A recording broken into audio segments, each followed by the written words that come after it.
वन्दे मातरम् वन्दे मातरम् सुजलां सुफलां मलयज शीतलां शस्य श्यामलां मातरम् वन्दे मातरम् शुभ्रज्योत्स्नां पुलकितयामिनीं तुल्यकुसुमिता द्रुमदलशोभिनीं सुहासिनीं सुमधुरभाषिणीं सुखदां वरदां मातरम्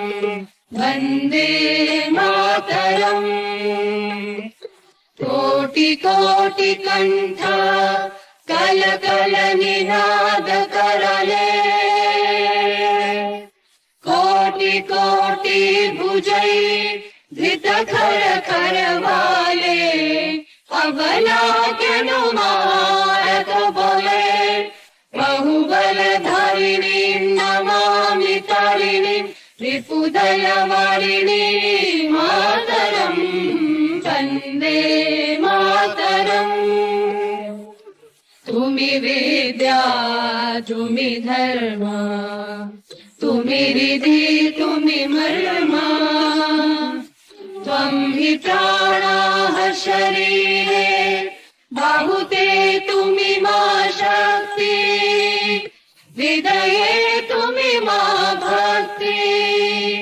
तुम्हारी प्रतिमा गढ़ी मंदिरे मंदिरे वन्दे मातरम् त्वं हि दुर्गा दश प्रहरण धारिणी कमला कमल दल विहारिणी वाणी विद्या दायिनी नमामि त्वां नमामि कमलाम् अमलाम् अतुलाम् सुजलां सुफलां मातरम् वन्दे मातरम् श्यामलां सरलां सुस्मितां भूषितां धरणीं भरणीं मातरम् वन्दे मातरम् वन्दे मातरम्।